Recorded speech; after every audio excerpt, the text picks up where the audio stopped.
Teman-teman, seringkali orang-orang non-Kristen menuduh Yesus bukan Tuhan. Yesus hanya sebatas utusan, nabi, dan manusia biasa. Golongan mereka berkata bahwa orang Kristen mentuhankan manusia. Pertanyaan ini yang seringkali dilontarkan oleh mereka, bahkan sekelas Zulkarnain. Apakah mereka punya niat yang baik untuk belajar atau sekedar mengejek? Di Alkitab tidak ada ayat menyatakan Yesus adalah Tuhan dan Allah. Bahkan Yesus pun tak pernah mengatakan dirinya adalah Tuhan. Benarkah demikian? Berdasarkan Alkitab, orang Kristen meyakini Yesus adalah Allah dan Tuhan sebelum dan sesudah berinkarnasi ke dalam dunia. Mulai zaman Perjanjian Lama dan Perjanjian Baru dan sampai sekarang, orang Kristen tak pernah menyembah manusia sebagai Tuhan dan Allah. Orang Kristen percaya bahwa Yesus itu Allah dan Tuhan yang mengambil rupa sebagai manusia biasa. Jadi yang disembah orang Kristen adalah Allah yang mengambil rupa manusia. Disebut namanya Yesus Kristus. Bukan manusia dijadikan sebagai Allah, tetapi Allah yang datang menjadi manusia.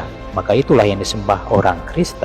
Orang Kristen pun meyakini kemanusiaan Yesus dikatakan sebagai utusan, nabi, dan manusia sepenuhnya. Kemanusiaan Yesus layak disebut sebagai rabi, guru, sahabat, dan seterusnya. Ada begitu banyak ayat Alkitab yang menyatakan Yesus sebagai Tuhan. Misalnya, dalam Yohanes 13 ayat 13, "Kamu menyebut aku guru dan Tuhan, dan katamu itu tepat, sebab memang akulah guru dan Tuhan."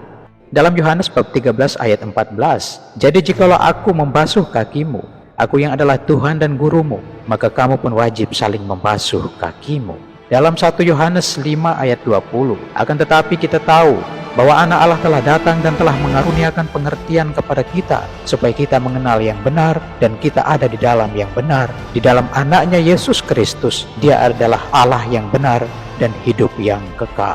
Dalam Injil Yohanes 5 ayat 18, "Sebab itu orang-orang Yahudi lebih berusaha lagi untuk membunuhnya, bukan saja karena ia meniadakan hari Sabat, tetapi juga karena ia mengatakan bahwa Allah adalah Bapanya sendiri, dan dengan demikian menyamakan dirinya dengan Allah."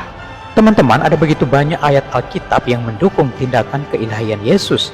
Misalnya, Yesus memberikan kehidupan kekal kepada manusia. Yesus memberikan jaminan kepastian keselamatan kepada manusia sampai selama-lamanya. Dalam Yohanes 10 ayat 28, "Dan aku memberikan hidup yang kekal kepada mereka, dan mereka pasti tidak akan binasa sampai selama-lamanya, dan seorang pun tidak akan merebut mereka dari tanganku." Yesus mengampuni manusia berdosa. Dalam Matius 9 ayat 6 dijelaskan, "Tetapi supaya kamu tahu bahwa di dunia ini Anak Manusia berkuasa mengampuni dosa." Lalu berkatalah ia kepada orang lumpuh itu, "Bangunlah, angkatlah tempat tidurmu dan pulanglah ke rumah